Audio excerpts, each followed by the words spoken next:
Day 67 of reading through the scriptures. We're in Exodus 17. We'll also have Jeremiah chapter 1, Psalm 67, and I think it's Luke 23. Alright. And all the children of the congregation of Israel set out on their journey from the wilderness of Sin, that's Sinai area, according to the mouth of Yahweh, and camped at Rephidim. And there was no water for the people to drink. Therefore the people strove with Moshe, and said, "Give us water to drink." And Moshe said to them, "Why do you strive with me? Why do you try Yahweh?" And the people thirsted there for water, and the people grumbled against Moshe, and said, "Why did you bring us out of Mitzrayim to kill us and our children and our livestock with thirst?" Then Moshe cried out to Yahweh, saying, "What am I to do with this people? Yet a little, and they shall stone me." And Yahweh said to Moshe, "Pass over before the people, and take with you some of the elders of Israel, and take in your hand your rod with which you struck the river, and go. See, I am standing before you there on the rock. See, I am standing before you there on the rock in Horeb. And you shall strike the rock, and water shall come out of it, and the people shall drink." And Moshe did so before the eyes of the elders of Israel. And he called the name of the place Massa and Marabah, because of the strife of the children of Israel, and because they tried Yahweh, saying, "Is Yahweh in our midst or not?" And Amalek came and fought with Israel in Rephidim. And Moshe said to Yehoshua, "Choose for us men and go out, fight with Amalek. Tomorrow I am stationing myself on the top of the hill with the rod of Elohim in my hand." And Yehoshua did as Moshe said to him, to fight with Amalek. And Moshe, Aharon, and Hur went up to the top of the hill. And it came to be, when Moshe held up his hand, that Israel prevailed. And when he let down his hand, Amalek prevailed. But Moshe's hands were heavy. So he took a stone and put it under him, and he sat on it. And Aharon and Hur supported his hands, one on one side and the other on the other side. And his hands were steady until the going down of the sun. And Yehoshua defeated Amalek and his people with the edge of the sword. And Yahweh said to Moshe, "Write this for a remembrance of the book, and recite it in the hearing of Yehoshua, that I shall completely blot out the remembrance of Amalek from under the heavens." And Moshe built a slaughter place and called its name Yahweh Nissi. For he said, "Because the hand is on the throne of Yah, Yahweh is to fight against Amalek from generation to generation." Jeremiah chapter 1. The words of Jeremiah, the son of Hilkiah, of the priests who were in Anathoth in the land of Benjamin, to whom the word of Yahweh came in the days of Yoshiahu, son of Ammon, sovereign of Yehuda, in the 13th year of his reign.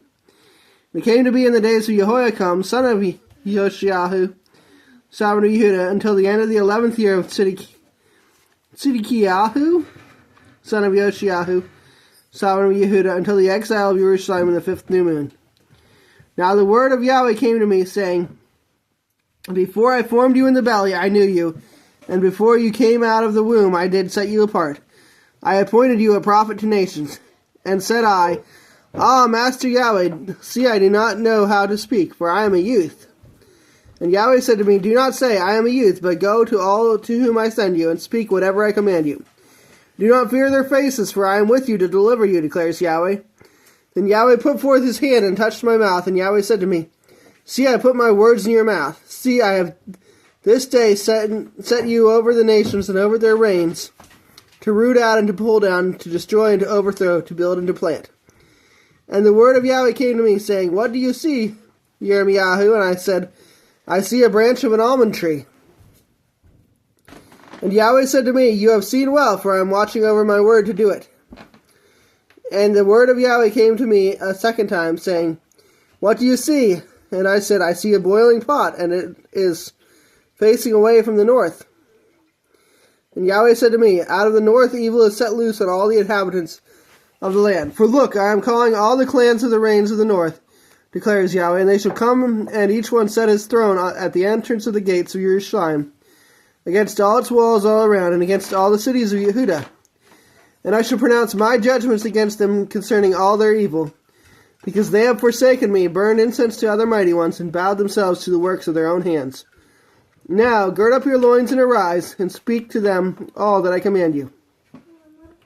Do not break down before their faces, lest I break you before them. For look, I have made you this day a walled city and an iron column, and a bronze walls against all the land, against the sovereigns of Yehuda, against her heads, against her priests, and against the people of the land. And they shall fight against you, but not prevail against you, for I am with you, declares Yahweh, to deliver you. Psalm 67. Elohim does favor us and bless us, cause his face to shine upon us, Selah. For your way to be known on earth, your deliverance among all nations. Let the peoples praise you, O Elohim, let all the peoples praise you. Let the nations be glad and sing for joy. For you judge the peoples uprightly, and lead the nations on earth. Selah. Let the peoples praise you, O Elohim, let all the peoples praise you. The Elohim shall give her increase. Elohim, our own Elohim, blesses us. Elohim blesses us, and all the ends of the earth fear him. Luke 23. And the entire assembly of them, having risen up, led him to Pilate, and began to accuse him, saying, We have found this one perverting the nation, and forbidding to pay taxes to Caesar, saying that he himself is Messiah, a sovereign. And Pilate asked him, saying, Are you the sovereign of the Yehudim? And answering him, he said, You say it. And Pilate said to the chief priests and the crowd, I find no guilt in this man. But they were insisting, saying, He stirs up the people, teaching through all Yehuda, beginning from Galilee unto this place. And when Pilate heard of Galilee, he asked if the man were a Galilean. And when he learned that he was under the authority of Herodes, he sent him to Herodes, who was also in Jerusalem in those days. And seeing Yeshua, Herodes rejoiced greatly. For a long time he had wished to see him, because he had heard much about him, and was anticipating to see some miracle done by him, and was questioning him with many words, but he gave him no answer. And the chief priests and the scribes stood, accusing him intensely. And Herodes with his soldiers made light of him and mocked him, dressing him in a splendid robe, and sent him back to Pilate. And on that day Pilate and Herodes became friends with each other, for before that they had been at enmity with each other. And Pilate, having called together the chief priests and the rulers of the people, said to them, You brought this man to me as one who turns away the people. And look, I have examined him in your presence, and I have found no guilt in this man regarding the charges which you make against him. And neither did Herodes, for I sent you back to him. And look, he has done none at all deserving of death. Having disciplined him, then I shall release him, for he had to release one of them at the festival. And they cried out all together, saying, Away with this one, and release to us Barabbas, who had been thrown into prison for a certain uprising made in the city, and for murder. Wishing to release Yeshua then, Pilate appealed to them again. But they were calling out, saying, Impale! Impale him! Well, I disagree with his translation on this. I think it was more like, Crucify! Crucify him! And he said to them the third time, Why? What evil has he done? I have found no reason for death in him. Having disciplined him then, I shall release him. But with loud voices they insisted, asking for him to be crucified. And the voices of these men and of the chief priests were prevailing. And Pilate pronounced sentence that what they asked should be done. And he released the one they asked for, who for uprising and murder had been thrown into prison. But he handed Yeshua over to their wishes. And as he led him away, they laid hold of a certain man, Shimon a Syrian, who was coming from the field, and they put the stake on him to bear it behind Yeshua. And a great number of the people were following him, and the women who also were mourning and lamenting him. But Yeshua, turning to them, said, Daughters of Jerusalem, do not weep for me, but weep for yourselves and for your children. For look, days are coming in which they shall say, Blessed are the barren, and the wombs that never bore, and the breasts which never nursed. Then they shall begin to say to the mountains, Fall on us, and to the hills, cover us, because if they do this to the green tree, what is going to be done to the dry tree? And two others also, evildoers, were led with him to be put to death. And when they had come to the place called Golgotha, they impaled him there, and the evildoers, one on the right and the other on the left. And Yeshua said, Father, forgive them, for they do not know what they do. And they divided his garments and cast lots. And the people were standing, looking on, and the rulers also were sneering with them, saying, He saved others, let him save himself, if he is the Messiah, the chosen of Elohim. And the soldiers were mocking him too, coming and offering him sour wine, and saying, If you are the sovereign of the Yehudim, save yourself. And there was also an inscription written over him in letters of Greek and Roman and Hebrew. This is the sovereign of the Yehudim. And one of the evildoers who were charged was speaking evil of him, saying, If you are the Messiah, save yourself and us. But the other, responding, rebuked him, saying, Do you not even fear Elohim, since you are under the same judgment? And we indeed, rightly so, for we receive the due reward of our deeds. But this one has done no wrong. And he said to Yeshua, Master, remember me when you come into your reign. And Yeshua said to him, Truly I say to you today, you shall be with me in paradise. And it was now about the 6th hour, and darkness came over all the land until the 9th hour. And the sun was darkened, and the veil of the dwelling place was torn in two. And crying out with a loud voice, Yeshua said, Father, into your hands I commit my spirit. And having said this, he breathed his last. And the captain, seeing what took place, praised Elohim, saying, Truly this man was righteous. And when all the crowds who had gathered to that sight saw what took place, they beat their breasts and went away. And all those who knew them, and the women who followed him from Galilee, stood at a distance watching this.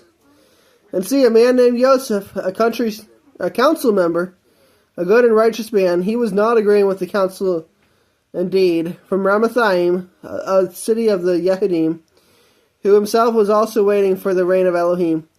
He, going to Pilate, asked for the body of Yeshua, and taking it down, he wrapped it in linen, and laid it in a tomb hewn out of rock, where no one was yet laid. And it was preparation day, and the Sabbath was approaching.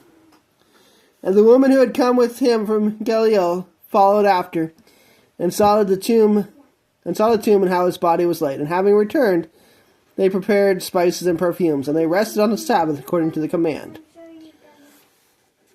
I'm going to comment a tiny bit about these last couple verses. What I believe is he was crucified on fourth day, what we would call Wednesday, and was put in the tomb just before Sabbath, which would have been the start of Passover. And that's the Sabbath that we're talking about here. And then they're preparing the spices probably on a Friday, which would not have been a Sabbath that week. And then they rest on a Saturday. So they rested 2 different days in verse 54 and 56. And then on day 1 of the week, I'm reading verse 1 of 24. But on day 1 of the week, at early dawn, they came to the tomb, bringing the spices which they had prepared. And they found the stone rolled away from the tomb. And having entered, they did not find the body of the Master Yeshua. So I think this was 3 full days and nights later in that manner. Tell me in the comments if you've got any questions or comments about that.